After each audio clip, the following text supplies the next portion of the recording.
Hi, in this episode, we're talking about data centers again, and this time we're looking at it through the lens of politics. So we're looking at local, state, federal politics lenses for data centers.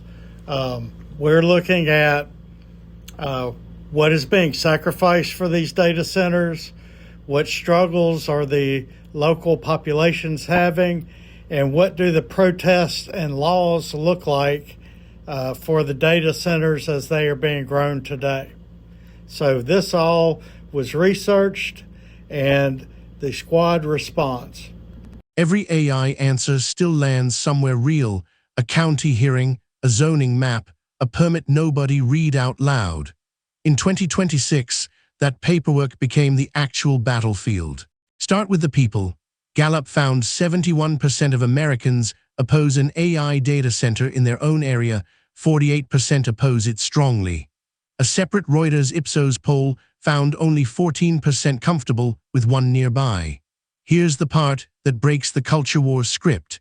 Democrats oppose more strongly, 56% hard opposed. But Republicans aren't the pro-build-out counterweight you'd expect. A majority of them oppose a nearby data center too, they just feel it less intensely. Roughly 2/3 of Democrats and half of Republicans, locally, both landing on no. On July 18th, that showed up in the street, about 142 protests across 42 states, organized in part by a group called HumansFirst. Texas alone had 18 separate events. In the Imperial County desert, 50 people stood in 100-degree heat over a project slated to draw 260 million gallons a year from the Colorado River. So who's actually in charge here? Not one federal switch. 3 different layers, moving at 3 different speeds. Locally, zoning boards, water permits, noise ordinances, moratoria while studies run. This is where projects actually live or die. In state houses, real bills, not vague gestures. New York's Governor Hochul signed Executive Order 62 in July, pausing new hyperscale permits until the state finishes an environmental review. Maine's legislature passed a data center moratorium. The governor vetoed it, and the override vote fell short. Vermont's ratepayer protection bill got the same treatment: passed, vetoed, override failed by 7 votes. Oklahoma's moratorium bill died quietly in committee. Georgia passed nothing at all this session, twice. In Washington, several different bills going nowhere fast, except one. Senator Sanders and Congresswoman Ocasio-Cortez have a federal moratorium bill sitting in committee. Senator Hawley and Senator Blumenthal have a bipartisan bill that would force new data centers off the public grid entirely. The one that's actually moved, the Ratepayer Protection Act, from a Republican and a Democrat together, passed its House committee 52-0 in July, the only bipartisan data center bill to clear any real votes so far. Translation: Washington debates the AI race. Your county decides the hum at night and the number on your bill. Here's the tension underneath all of it. Microsoft, Anthropic, and a White House-brokered pledge all promise the same thing: AI's power demand won't get passed on to your electric bill. The pledges are real. So is this. In the first 3 months of 2026 alone, local opposition blocked or delayed roughly $130 billion of data center projects, matching an entire prior year's disruption in a single quarter. The number of active opposition groups doubled to over 800, spread across 49 states. 2 Virginia megaprojects, Digital Gateway and Dulles Cloud South, died outright in the same week in July. Promises made, receipts still catching up. Zoom into where this actually plays out. In Prince William County, Virginia, a court ruled the county broke public notice law approving Digital Gateway. The developer walked away rather than keep fighting. Days later, supervisors unanimously rejected a second, even bigger project.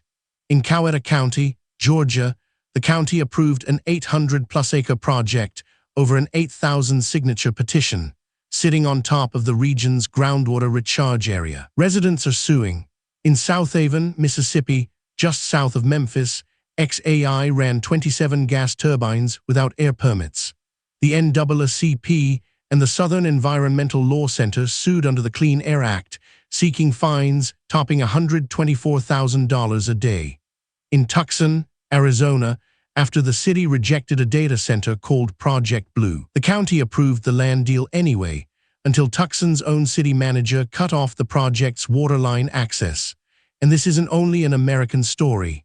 In Amsterdam, activists threw corrosive liquid balloons at a Microsoft-leased data center in July. No injuries, but a clear signal that the backlash has crossed the Atlantic. Zoom out further. The U.S. still has the most facilities on Earth by a wide margin, order of magnitude, not an exact count, because nobody has a clean global list. Texas's Dallas market just became the world's #1 data center hub for the first time, ahead of Atlanta and Virginia. Europe tried to force transparency. Every large data center required to report its energy and water use. Only about a third actually complied. Brussels' answer isn't retreat. It's a new Cloud and AI Development Act, proposed in June, betting Europe can build its own AI capacity and keep the receipts. China doesn't fight this in the streets. It steers Compute West by policy into hubs like Inner Mongolia and Gizhu. But even China's own state press has called parts of that build-out blindly constructed, divorced from actual needs. Singapore and Ireland picked a third way: hard caps. Singapore only grants new capacity to operators that hit strict efficiency targets. Dublin has frozen new data center grid connections until at least 2028. Same fight, everywhere, different referee. We took all of this straight to the squad, all 5 of them this time, and asked them the 2 questions that actually matter. What needs to change, and is any of this ever justified? Local opposition isn't NIMBY noise. It's now blocking or killing projects at a $130 billion scale. The industry's core pitch, we'll pay our way, no ratepayer impact, has already failed in multiple states. The real story is the gap between pledge and delivery. And there's no federal referee. The outcome depends on who shows up to a Tuesday night hearing, not any coherent national policy. This stopped being a technology story and became a governance story. Hardware shortages can eventually be solved. Public legitimacy is much harder to rebuild once it's lost. This debate is no longer simply pro-AI versus anti-AI. Many of the loudest critics aren't rejecting AI itself. They're rejecting a process where risks feel local, while benefits feel distant. Force every new hyperscale project to bring its own dedicated power generation online before drawing from the grid. Pair that with binding community benefit agreements that pay towns directly tens of millions per year, not vague economic development promises. Mandatory and forcible pre-permitting impact assessments with direct local community veto power or substantial, independently verified compensation. Legally binding, not a PR exercise. Mandatory community co-design for all AI projects.